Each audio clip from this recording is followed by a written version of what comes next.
Audiences have been treated to some epic fight sequences over the years. While some of these are unprecedented works of awesomeness, others are straight-up carbon copies of previous, less famous films. They say imitation is the highest form of flattery, and if that's true, some films on this list are falling over themselves in praise for their predecessors.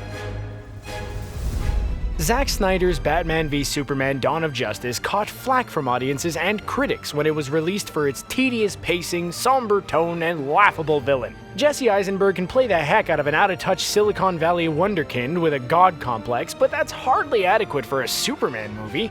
Because that is paradoxical, and But it did deliver in one key area. The titular duel between the Caped Crusader and Man of Steel was baller. Some sci-fi fans may have felt a twinge of deja vu during this sequence, as the choreography seems to have been borrowed from a previous movie duel, 2004's Alien vs. Predator. In that film, the iconic Predators went head-to-head against H.R. Giger's gothic murder machines, in a battle for interplanetary supremacy, which included the Predators swinging an alien around, smashing them against columns, and some groundbreaking aerial attacks. We guess Bruce Wayne has a Blu-ray copy of AVP because he pulled some of the same moves on Superman in his power armor. I love it!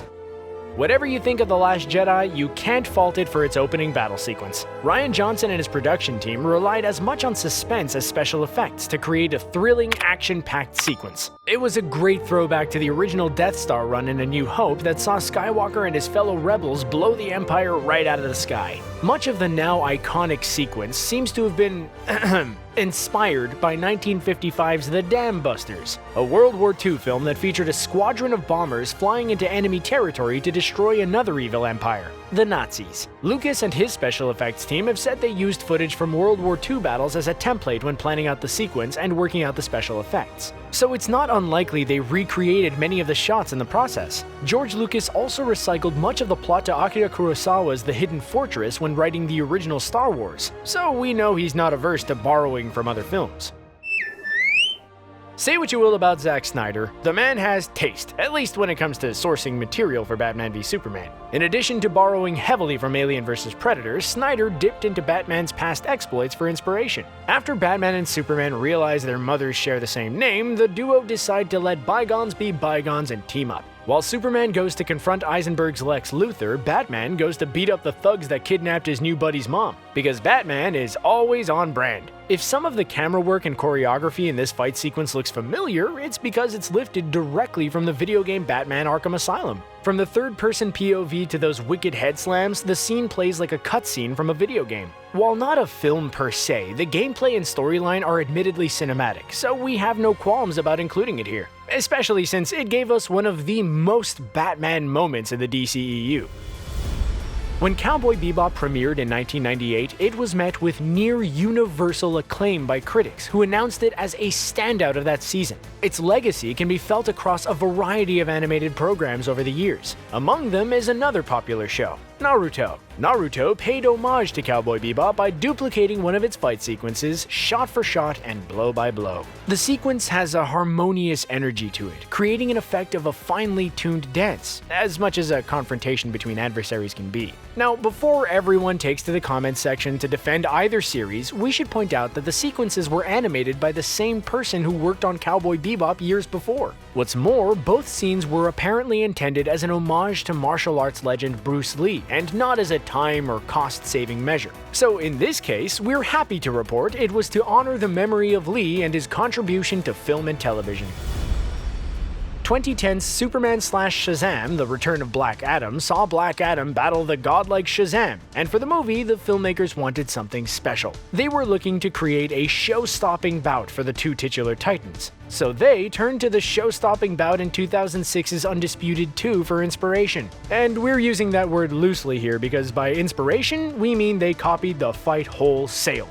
Unlike with the example of Naruto above, we're not so sure this was intended as an homage. Undisputed 2 went straight to home video and hasn't developed the kind of following to warrant an homage. Now in this case, it seems like some corner cutting on the part of the filmmakers. What's more, we understand why they did it too, as the original fight sequence seems ideal for a superhero brawl involving two turbocharged combatants. Seldom do we see such blatant examples of a movie copying so directly from another source, unless it's Disney, because Disney is notorious for reusing animation sequences in numerous productions over the years. More on that in a minute.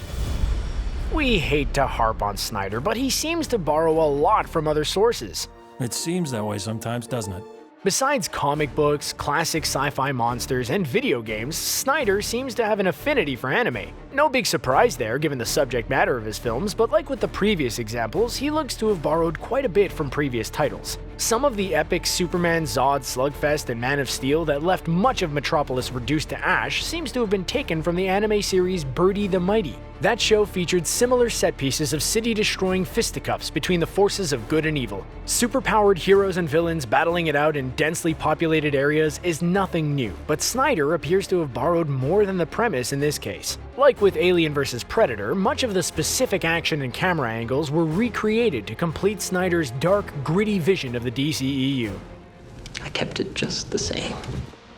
Some 8 years before Tom Cruise was fighting a mustachioed Henry Cavill on the side of a mountain in Mission Impossible Fallout, he was free solo climbing in Mission Impossible 2. And 7 years before that, Sylvester Stallone was doing both in Cliffhanger. On that film, Stallone fought John Lithgow on the side of a mountain, while a helicopter dangled dangerously from a rickety ladder. 25 years later, Tom Cruise did pretty much the same thing, except this time it was a single cable holding the aircraft in place. Whereas Henry Cavill fell to his death after his forehead is hooked by the falling helicopter.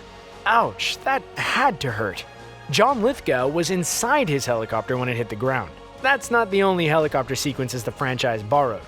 The first Mission Impossible had Cruise thwart a helicopter escape on a high-speed train, which recalls a similar scene in Jean-Pierre Melville's A Cop, which sees Richard Crenna escape a moving train in much the same fashion, this time at night.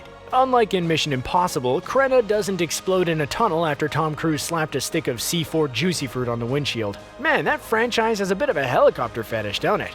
That is a serious accusation.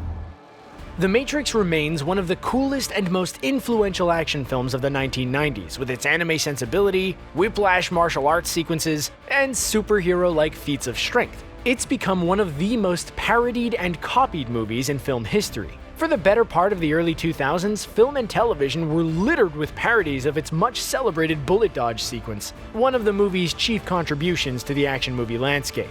Even Peter Parker pulled a Neo on Flash Thompson in 2002. For the now iconic training sequence, which saw Keanu's Neo learn Kung Fu in a matter of seconds, the Wachowskis turned to Fist of Legend for inspiration. A number of the gestures and fight choreography was lifted directly from Fist, including Morpheus's infamous come hither hand gesture. Whoa. We're certain that, like many of the countless references in The Matrix, from Ghost in the Shell to Alice in Wonderland, this serves as an homage by the Wachowskis to films that inspired them. And we're awfully glad they included Fist of Legend in this sequence.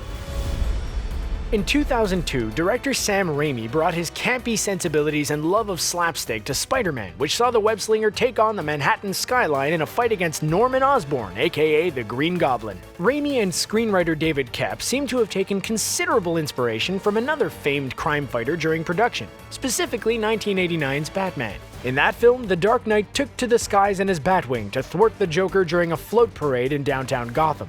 Why didn't somebody tell me that he had one of those things? Batman showed off more of his famous toys by deploying an arsenal of weaponry on the Clown Prince, including machine guns and missiles. The sequence bears a striking resemblance to one in Spider-Man, where the web-slinger fights the Green Goblin during a float parade in Manhattan. Like the Joker, the Goblin uses it as an opportunity to kill, with bombs this time, not poison gas. Like Bruce Wayne, wealthy industrialist Norman Osborn also uses a flying wing of death, complete with a set of machine guns. Because billionaires love accessorizing their rides with military-grade weaponry. We're with Mr. Raimi on this one. If you're gonna borrow superhero action, you can't do much better than Burton's classic Batman. Bringing you what you've always wanted. Remember how we said Disney was infamous for reusing animation to save time and money? Well, you can find one such example in The Sword and the Stone. A jousting scene in that film was directly copied from the lesser-known The Truth About Mother Goose. a short released years earlier explaining the historical background of popular nursery rhymes. Unlike with other instances where the animation is redrawn, this sequence does not seem to have been changed at all. Besides some recoloring and minor tweaking, the sequences appear to be the same, with the shot order, composition, and length being identical in both sequences. Despite bigger budgets and more ambitious productions in recent years, it seems Disney has continued its tradition of reusing classic animations for new projects. You needn't look too far for proof, as the trailer for the new CGI Lion King recreated several key moments from the classic animated masterpiece. You know about that? Whether the final film will be a shot-for-shot reconstruction remains to be seen, but some key moments appear to have been ripped straight from the original animation cells. Thank you for coming. Wow, there you have it. How'd we do this round? We're sure we're only scratching the surface when it comes to scenes copied by other films. Can you think of other movies that copied famous moments from lesser-known titles? Let us know in the comments below, and as always, remember to like and subscribe for more fun movie trivia.